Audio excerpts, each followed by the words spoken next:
فضائل و برکات ہیں۔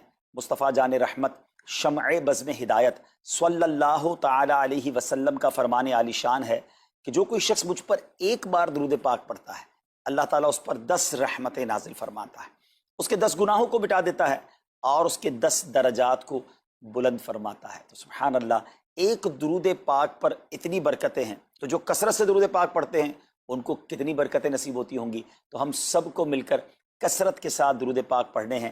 آئیے مل کر محبت کے ساتھ بآواز بلند درود پاک پڑھ لیں۔ صلو علی الحبیب صلی اللہ تعالی علی محمد صلی اللہ علیہ وسلم۔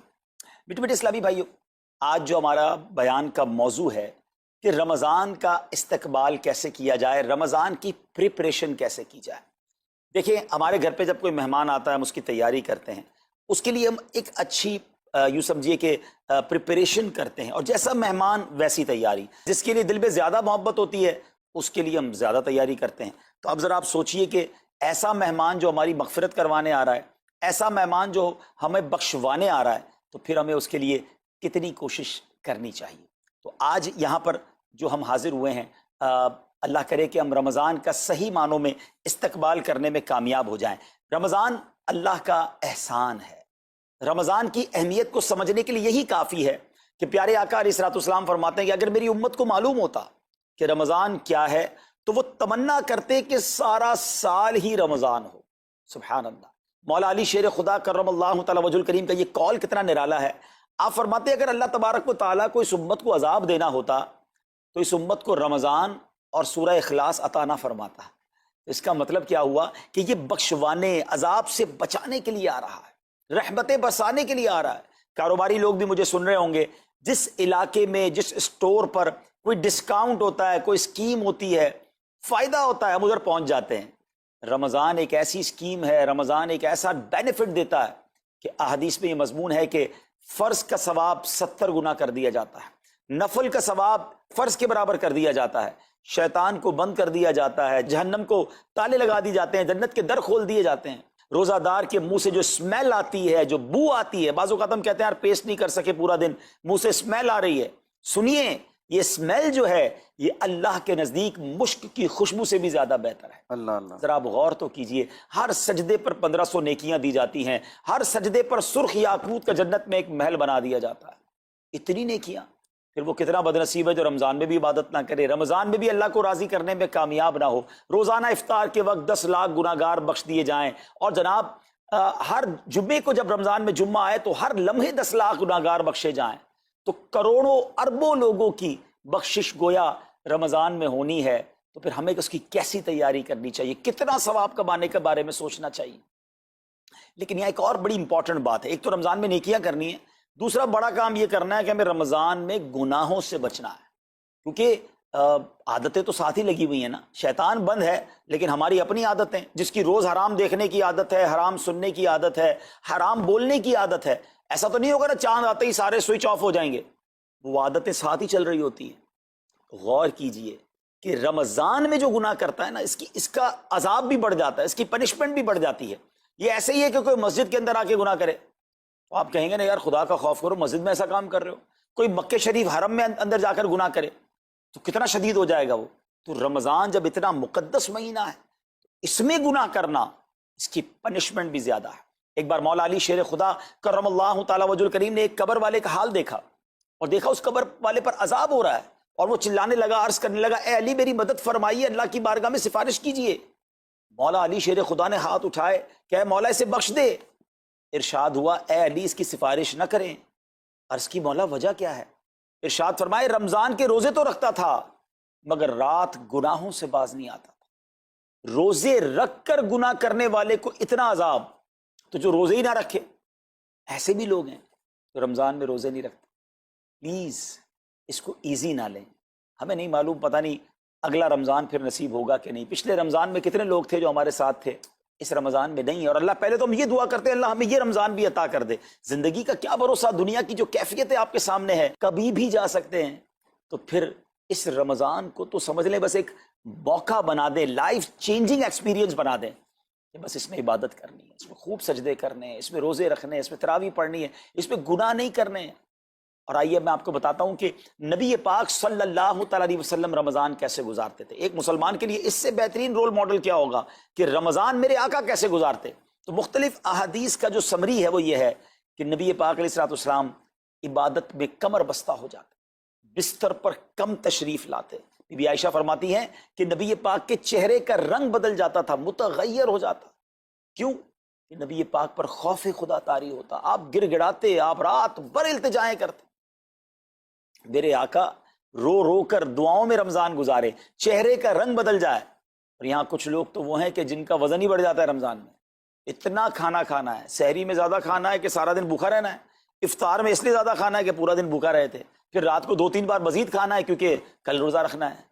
تو رمضان فوڈ فیسٹیول نہیں ہے, رمضان عبادت کے لیے آیا ہے. لوگ تیاری کر رہے ہوں گے ابھی بھی رمضان کی, وہ کیا کر رہے ہوں گے کہ افطار میں کیا پکانا ہے, سحری میں کیا پکانا ہے, کون سا آئٹم شارٹ ہے. نہیں میرے بیچ اسلامی بات, یہ جو بھوک کا احساس ہے نا روزے میں, اس کی حکمت علماء نے بیان کی ہے کہ بھوک غربت کا احساس دلاتی ہے, فقیری کا احساس دلاتی ہے, بندے کا غرور تکبر بیٹھ جاتا ہے, کتنے نقاہت میں آ جاتے ہیں ہم, ہمت ہی نہیں ہوتی کوئی کام کرنے کی.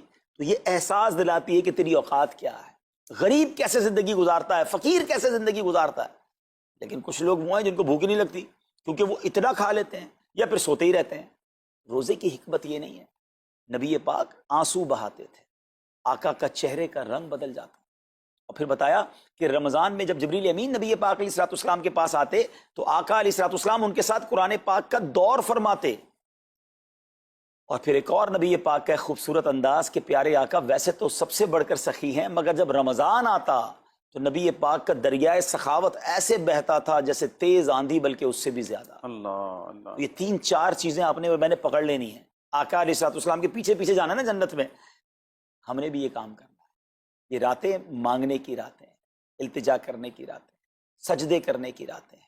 ہمیں تہجد بھی پڑھنی ہے, ہمیں انشاءاللہ نوافل بھی پڑھنے ہیں, اور کم از کم قرآن ایک بار تو پورا انڈرسٹینڈ تو کریں نا. تلاوت, ترجمہ, تفسیر کب کریں گے؟ بڑی بڑی ڈگریاں ہیں, بڑے بڑے پاسپورٹ اور جناب بہت سارا سرمایہ ہے, مگر ایک بار بھی قرآن پورا ترجمے اور تفسیر سے نہیں پڑھا ہوگا. بہت سارے لوگ ایسے ہیں, ذرا سوچئے نا.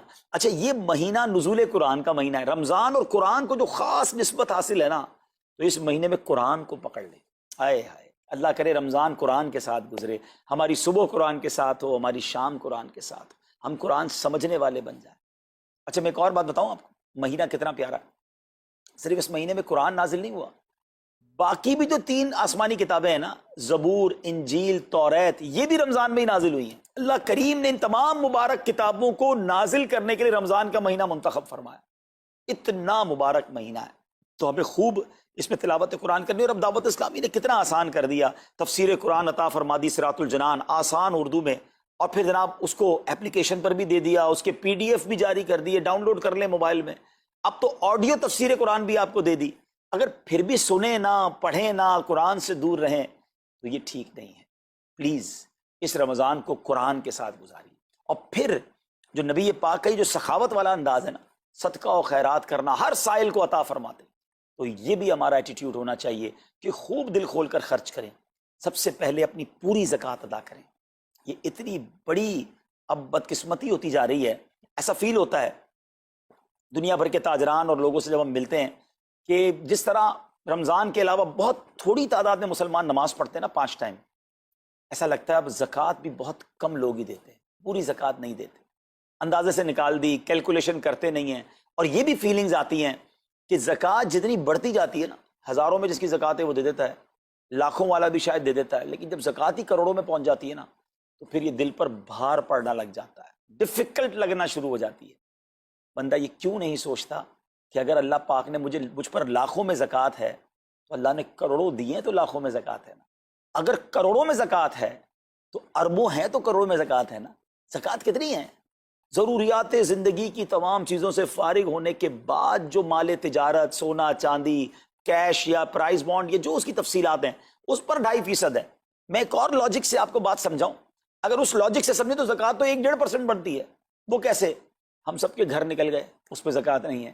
ہماری گاڑیاں نکل گئیں, اس پہ زکوٰۃ نہیں ہے. جن کی فیکٹریاں ہیں وہ فیکٹریاں بھی مائنس کر دی گئیں, جن کی دکانیں ہیں وہ دکانیں بھی مائنس ہو گئیں. اچھا جناب, اس کے علاوہ اگر کرائے پہ کچھ پراپرٹی دی ہوئی ہے اس پر زکوٰۃ نہیں ہے. اگر ان سب پر زکوٰۃ ہوتی، یعنی جو کچھ میرے پاس ہے ان سب پر ہوتی تو کتنی زیادہ ہو جاتی، اور اتنی ساری چیزیں نکل گئی تو پھر تو اگر ٹوٹل پر لگائیں تو یہ 1.5% ہی بنتا ہے. تو اب جب سب کچھ نکالنے کے بعد تھوڑے سے مال پر 2.5% ہے اور بھی سال میں ایک بار ہے، تو اس کو بھاری نہ سمجھیں. یہ بربادی ہے جو زکوٰۃ نہیں دیتے. یاد رکھیے گا حدیث پاک کا مضمون ہے کہ یہ مال کا میل ہے، جس مال سے مل جائے اس مال کو بھی برباد کر دیتا ہے. بربادیاں آتی ہیں، بے سکونیاں آتی ہیں، بیماریاں آتی ہیں، اور آگے جو دے دیتا ہے سبحان اللہ، اس کے بارے میں حدیث پاک میں آتا ہے کہ اپنی زکوٰۃ دے کر اپنے مالوں کو مضبوط قلعوں میں قید کر لو، اپنے مال کو سیکیور کریں. لوگ کہتے ہیں انشورنس ہونی چاہیے، آگ نہ لگ جائے، چوری نہ ہو جائے، ڈوب نہ جائے. اللہ کے حبیب علیہ الصلوۃ والسلام فرماتے ہیں، جس کا مضمون ہے کہ جب بندہ اللہ کی راہ میں خرچ کرتا ہے نا تو وہ صدقہ بندے کے ہاتھ سے نکل کر اللہ کے دستے قدرت میں چلا جاتا ہے، اور اللہ کریم تمہارے صدقوں کو پالتا ہے جس طرح تم اپنے جانور کے بچوں کو پالتے ہو. بچہ ہوتا ہے نا جانور کا، بڑا ہو جاتا ہے. فرمایا بندہ کھجور کا صدقہ دے گا اللہ پہاڑ جتنا عطا فرمائے گا، اس دن بھی ملے گا اور ملٹیپلائی ہو کر ملے گا. اچھا جو ادھر خرچ کیا ادھر کیا ملے گا؟ ادھر بھی نبی پاک علیہ الصلوۃ والسلام فرماتے ہیں، جس کا مضمون ہے میں قسم کھا کر کہتا ہوں، یعنی نبی پاک تو جو فرمائے حق ہے. اس حدیث میں تو آقا علیہ الصلوۃ والسلام قسم اٹھا رہے ہیں کہ میں قسم کھا کر کہتا ہوں کہ اللہ کی راہ میں خرچ کرنے سے مال کم نہیں ہوتا، نہ ادھر کم ہونا ہے اور ادھر بھی ملنا ہے. تو پھر تو سودا اب کتنا نفع والا ہے. اور یہ آپ چیک کر لیں پوری دنیا میں جہاں مجھے سنا جا رہا ہے کہ جو لوگ پوری زکوٰۃ دیتے ہیں نا ان کا مال ملٹیپلائی ہوتا ہے، اگلے سال زیادہ زکوٰۃ دے رہے ہوتے ہیں. زیادہ زکوٰۃ کیسے ہو گئی؟ کیونکہ مال بھی بڑھ گیا. تو ادھر بھی بینیفٹ ہے ادھر بھی بینیفٹ ہے، نقصان کا سودا ہی نہیں ہے. پھر چاہتے ہو بلاؤں سے بچ جائیں تو روایتوں کا مضمون ہے کہ صدقہ بلا اور بندے کے بیچ میں آ جاتا ہے. بلا اترتی ہے صدقہ روک لیتا ہے، لڑائی کرتا ہے اس سے، اور بندے پر بلائیں اور پرابلمز اور ڈیفیکلٹیز آنے سے اسے روکتا ہے.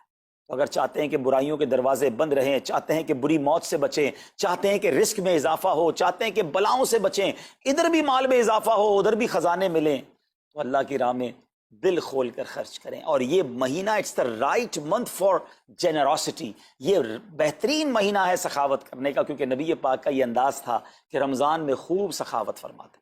تو غریبوں کی مدد کریں، ایسی مدد کریں کہ چہروں پہ مسکراہٹیں آ جائیں، لوگوں کے دسترخوان اچھے ہو جائیں، ان کے گھروں میں بھی کچھ اچھے کھانے پہنچ جائیں. اور اس میں سب سے بہترین طریقہ یہ ہے کہ اپنے غریب رشتہ داروں کو آپ مدد کریں. اگر وہ مستحق ہے نا زکوٰۃ کے تو حق ہے کہ سب سے پہلے اپنے غریب رشتہ داروں کو دیں. پھر زکوٰۃ بچ جائے تو عاشقان رسول کی عظیم الشان بڑی تحریک دعوت اسلامی آپ کے سامنے ہے، جو دین متین کی خدمت کر رہی ہے. جامعۃ المدینہ ہیں، مدرسے ہیں، بچے اور بچیاں عالم بن رہے ہیں، عالمہ بن رہے ہیں، حافظ بن رہے ہیں، ناظرہ قرآن، اور ان سے کوئی فیس بھی نہیں لی جا رہی. ہزاروں بچے فری آف کاسٹ ہمارے پاس ایکوموڈیشن رکھے ہوئے ہیں جن کو کھانا پینا رہنا دعوت اسلامی نے دینا ہے. آپ ذرا سوچئے یہ امت کی کتنی بڑی خدمت ہے کہ علماء دینا، حافظ قرآن، مسجدوں کے امام یہاں سے پروڈیوس ہوتے ہیں. اور پھر آگے چلیں تو دعوت اسلامی نے اسلامک میڈیم اسکول بنائے دارالمدینہ، پھر سال کی 600 کے قریب مسجد دعوت اسلامی بناتی ہے. میڈیا کے ذریعے جو بے حیائی پھیلائی جا رہی تھی تو مدنی چینل اردو، پھر مدنی چینل انگلش، پھر مدنی چینل بنگلہ. اب بچے مذہبی پروگرام اتنا غور سے نہیں دیکھتے تھے، وہ اپنے بچوں کے آئٹمز دیکھنا چاہتے تھے، تو گناہوں بھرے کارٹونز اور پروگرام سے اور پوئمز سے چھڑانے کے لیے Islamic poems, Islamic cartoons, Islamic بچوں کے پروگرام، تاکہ بچے بھی جو ہے وہ الحمدللہ بچے رہیں. اور اب اس کی کیا زبردست پاپولیرٹی ہے کہ آپ کڈز مدنی چینل کے یوٹیوب چینل پہ جائیں، ہمارا ایک ایک کلپ 10 ملین 12 ملینز میں دیکھا جا رہا ہے. تو کون دیکھ رہا ہے؟ وہ بچے جو گناہوں بھرے کارٹونز دیکھتے تھے اب الحمدللہ اللہ رسول کی باتیں وہاں سن رہے ہیں. پھر آگے چلیں تو دعوت اسلامی جناب یہ دینی کاموں کے ساتھ ساتھ جو ویلفیئر کے کام کر رہی ہے، غریب مسلمانوں کی امداد کا کام، زلزلے اور سیلاب زدگان کی ریسکیو کرنے کا کام، گونگے بہرے نابینا اور معذور افراد کی ریہیبلیٹیشن کا کام، تھیلیسیمیا کے مریضوں کو خون دینے کا کام، 26 لاکھ مسلمانوں کو دنیا بھر میں راشن، کھانا، پانی صرف اس ایک سال میں دعوت اسلامی نے پہنچایا. تو یہ کمال کی آرگنائزیشن ہے. دیکھیں آپ دنیا کی بہت ساری این جی اوز کو جانتے ہوں گے، کوئی مدرسے چلاتا ہے تو مدرسے ہی چلاتا ہے، کوئی مسجد بناتا ہے تو مسجد ہی بناتا ہے، کوئی کھانا کھلاتا ہے تو کھانا ہی کھلاتا ہے، کوئی جناب غریبوں کی مدد تو وہی کام، کوئی ہاسپٹل تو ہاسپٹل. دعوت اسلامی ان ون امبریلا اتنے ساری ڈائیورسٹی کے ساتھ جو دین کی خدمت کر رہی ہے، دنیا میں اس کی مثال نہیں ملتی ہے. لاکھوں لوگوں کو دین بھی سکھایا جا رہا ہے، غیر مسلموں کو مسلمان بھی بنایا جا رہا ہے، بے عملوں کو باعمل بنایا جا رہا ہے، بے پردہ خواتین کو با پردہ بنایا جا رہا ہے، بے نمازیوں کو نمازی بنایا جا رہا ہے، ماں باپ کے نافرمان فرما بردار ہو رہے ہیں، شراب اور نشے کے عادی چھوڑ کر نمازی بن رہے ہیں، تو جہاں مریض ہیں ان کو خون بھی دیا جا رہا ہے، گھر میں بیٹھ کر میڈیا کے ذریعے اور سوشل میڈیا کے ذریعے لوگوں تک دین پہنچایا جا رہا ہے۔ تو یہ کمال کی ڈائیورسٹی ہے۔ تو میں تو سچ بتاؤں، یہ جملہ کہا کرتا ہوں کہ میرے اور آپ کے پیسوں کا نصیب ہے کہ وہ دعوت اسلامی میں لگ جائے۔ تو یہ آپ آگے بڑھیے اور دین کے اس کام میں مزید حصہ ملائیے۔ خاص طور پہ فار ایسٹ میں آپ دیکھ لیں، کوریا میں، ہانگ کانگ میں، اور جناب یہ سری لنکا میں، تھائی لینڈ میں، ملیشیا میں، کتنے جاپان میں، کتنے ملکوں میں دعوت اسلامی کام کر رہی ہے اپنی اپنی بساط کے مطابق۔ اور لیکن ابھی مزید ادارے بنانے، ہمیں ان ملکوں میں بھی بنانے، ان ملکوں میں بھی آگے بڑھنا ہے۔ تو اگر آپ بھی چاہتے ہیں کہ میرے آقا کے عشق کا پیغام، سنت رسول کا پیغام، مسلک اعلی حضرت کا پیغام، نبی پاک کے دین کا پیغام پوری دنیا میں پھیلے، تو وی ہیو ٹو سپورٹ دعوت اسلامی، نہ صرف فائنینشلی، پریکٹیکلی بھی۔ ہمیں آپ بھی چاہیے، خود حصہ ملائیں نا۔ سیدنا عثمان غنی رضی اللہ تعالیٰ عنہ نے صرف مال نہیں دیا تھا، آپ پریکٹیکلی بھی نبی پاک کے ساتھ شریک ہوتے تھے نا۔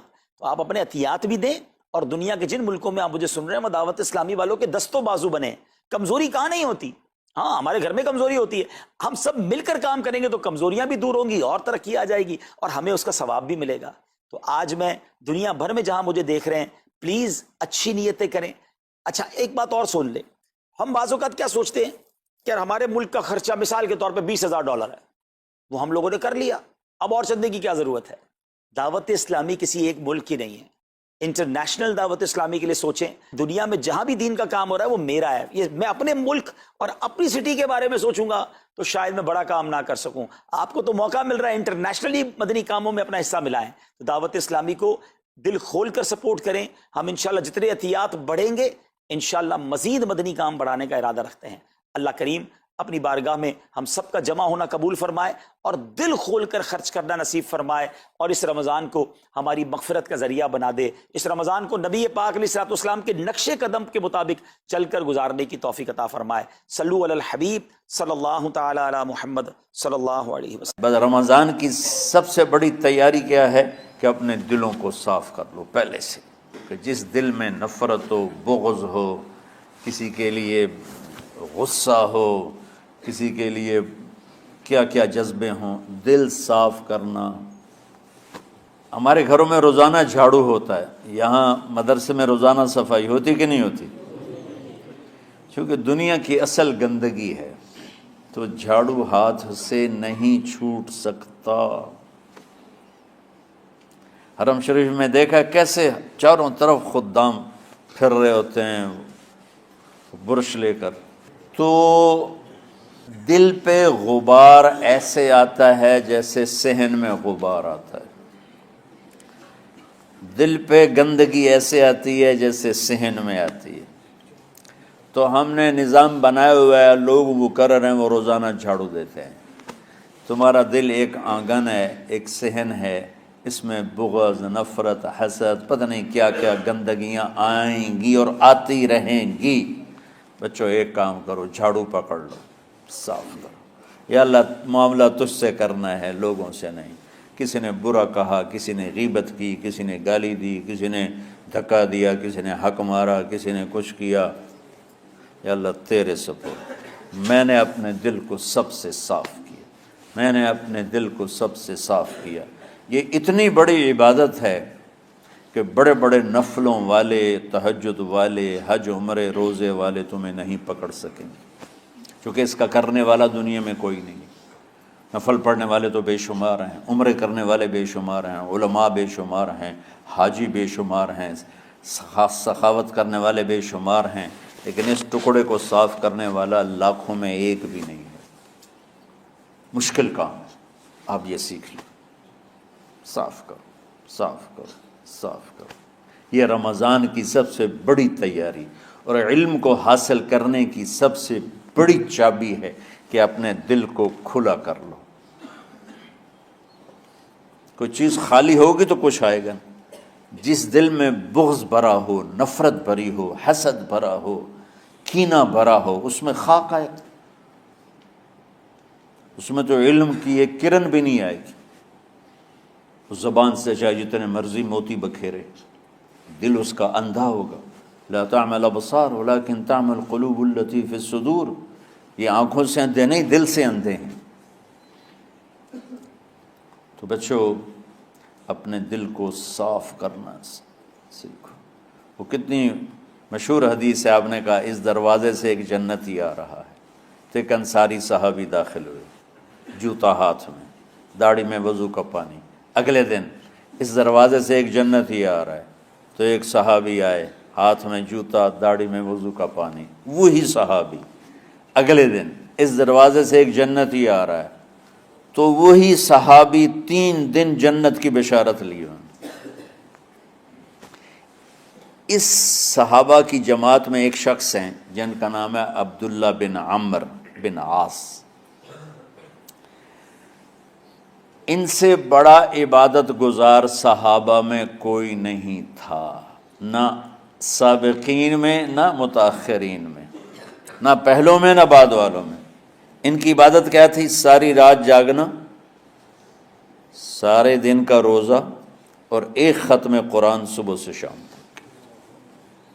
اتنی اللہ نے طاقت دی تھی. پھر وہ غلو والی بات آ گئی، ایکسٹریم ہونے والی بات آ گئی. ان کی شادی والی رات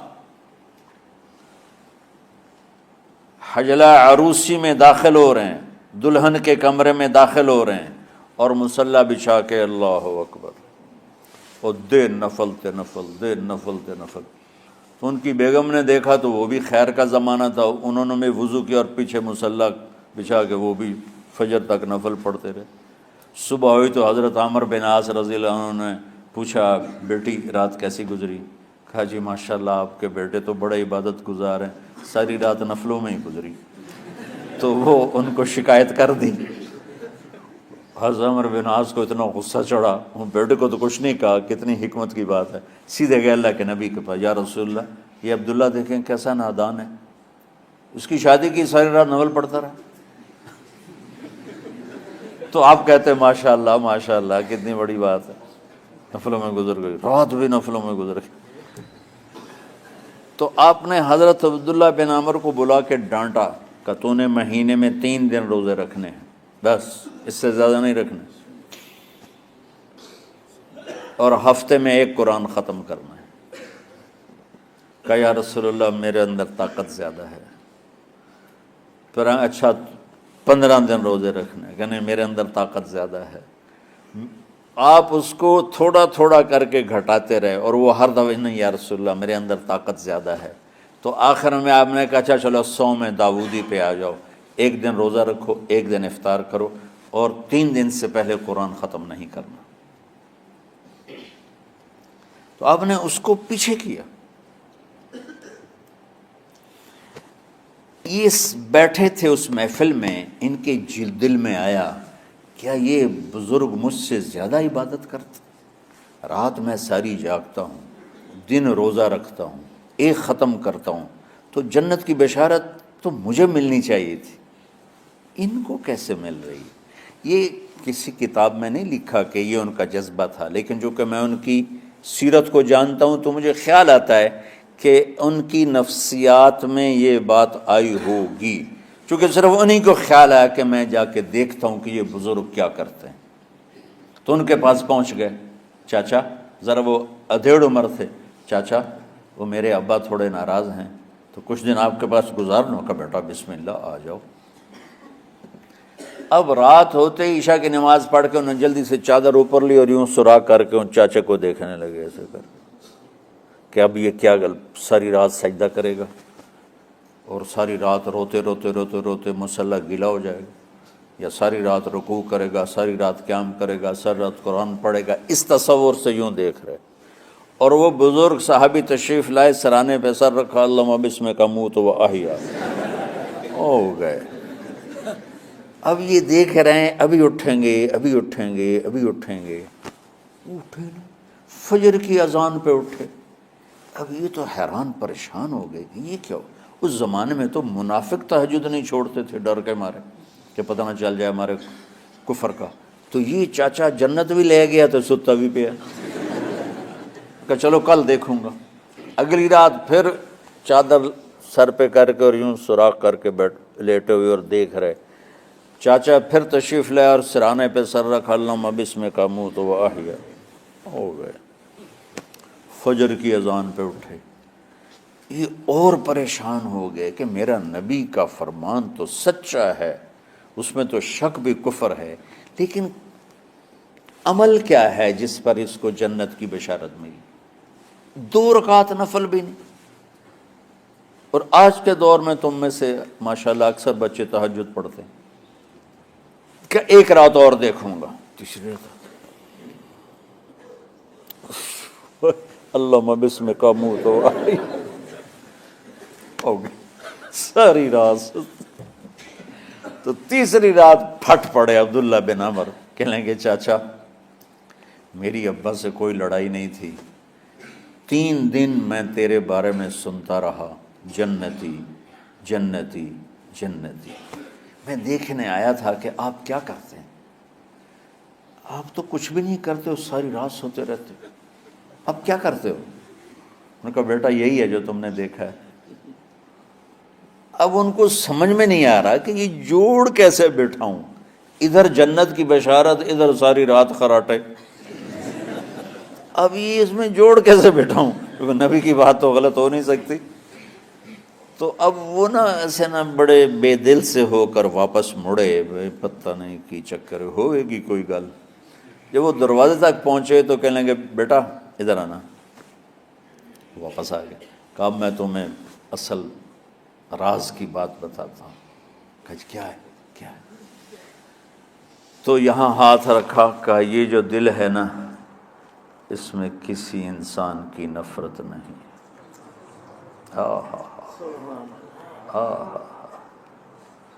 اور جب اللہ کسی کو رزق دیتا ہے، عزت دیتا ہے، مجھے کبھی حسد نہیں ہوا، مجھے خوشی ہوتی.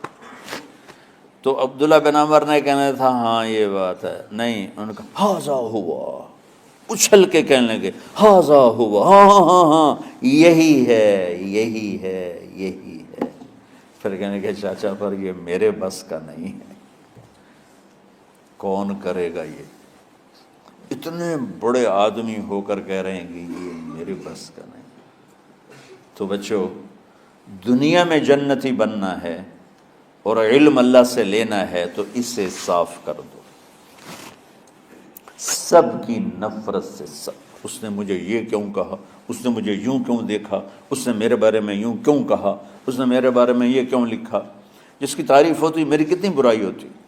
صرف تعریف تو نہیں ہوتی، بھرا پڑا سوشل میڈیا مجھے گالیاں دیں. اللہ کے فضل سے میرے دل میں ایک ذرے کے برابر کبھی کوئی منفی جذبہ نہیں آیا. آئے تو میں دھو کے صاف کر دیتا ہوں.